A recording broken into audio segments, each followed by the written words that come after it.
Imagine walking into a museum on a quiet afternoon, nothing special planned, just a whim.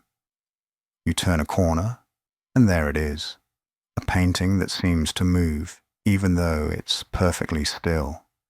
The sky is alive, twisting and churning like some great cosmic storm.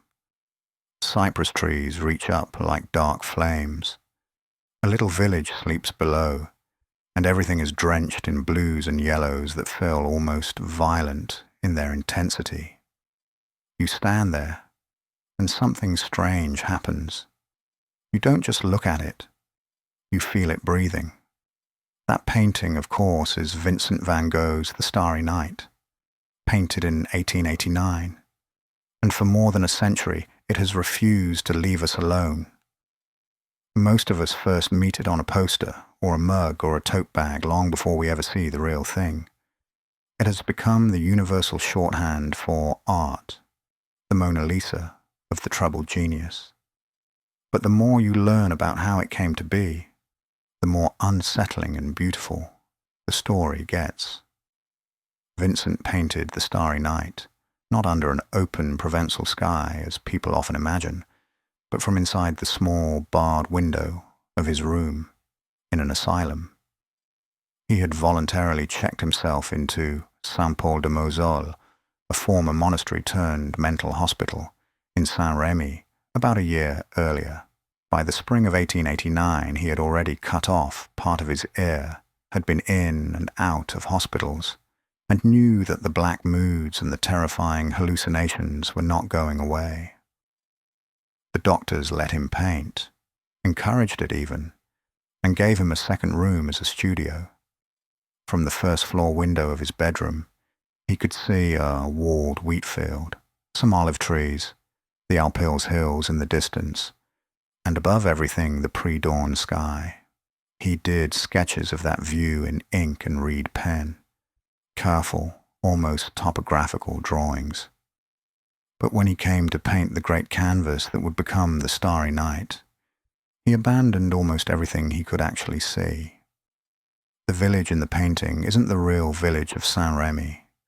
It's more like the Dutch village of his childhood, with a steeple that looks suspiciously like the one in Nuenen, where his father preached. The mountains are wrong too, and the sky.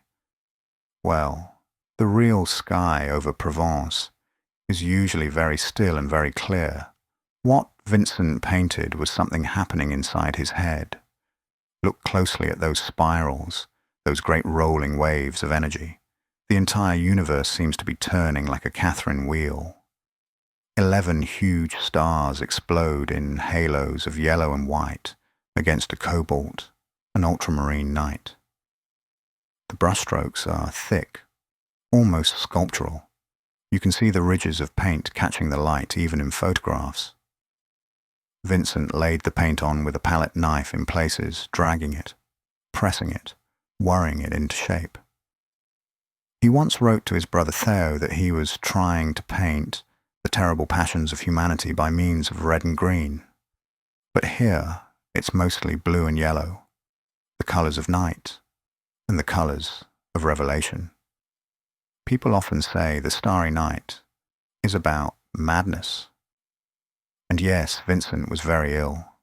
He suffered what we would now probably diagnose as bipolar disorder, possibly complicated by temporal lobe epilepsy and absinthe poisoning.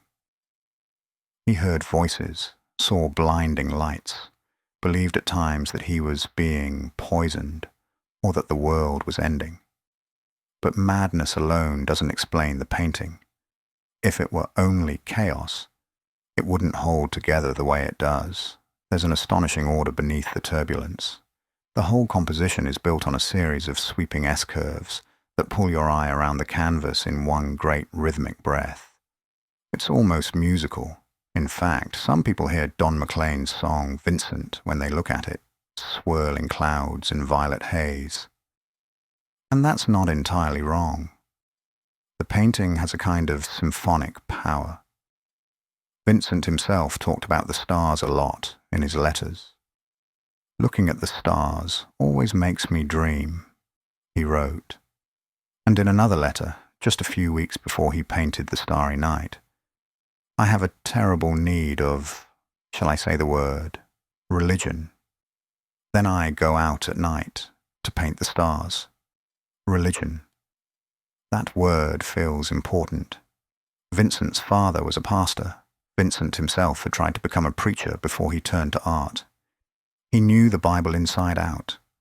When he painted those enormous radiant stars, he knew perfectly well that in the book of Revelation the morning star is Christ himself, and that huge black cypress tree, shooting up like a dark arrow between earth and heaven. Cypresses in Provence were planted in graveyards. They were trees of mourning, trees that pointed the soul upward. So the painting is many things at once, a landscape seen through the eyes of illness, a memory of childhood, a cry of loneliness, and, perhaps most surprisingly, an act of worship. He finished it in June 1889 and sent it off to Theo in Paris with a batch of other canvases. He never sold it in his lifetime. In fact, he hardly sold anything. A year later, aged 37, he walked into a wheat field behind the inn at Auvers-sur-Oise and shot himself in the chest. He died 2 days later with Theo at his bedside. The Starry Night ended up in Theo's widow's hands, then passed through dealers, until in 1941 it was bought by the Museum of Modern Art in New York, where it has lived ever since. Why does it haunt us? I think it's because it refuses to choose between despair and hope. The sky is terrifying, but it is also magnificent. The village is tiny and fragile beneath that vast, turning cosmos, yet the church steeple reaches up toward the light. The painting holds both the terror of being alive and the wonder of it. Vincent once said, "I am painting the infinite." That sounds grandiose, but stand in front of the Starry Night and you know exactly what he meant. You feel small, but you also feel connected to something enormous. There's a lovely detail almost nobody notices the first time they see it. In the bottom right corner, almost lost among the wild strokes of the hills, there's a tiny pair of lovers walking along a road. Two little figures side by side. They're barely there, but once you spot them, you can't unsee them.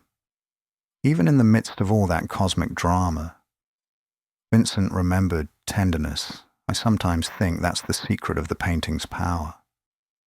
It contains everything, breakdown and breakthrough, isolation and communion, the scream and the hymn. And it does it without a single human face, just sky, earth, stars, and one dark tree, pointing the way. Next time you see it, on a bedroom wall or, if you're lucky, in the flesh at MoMA, don't just glance and move on. Stand there for a while. Let it pull you in. Let the sky spin.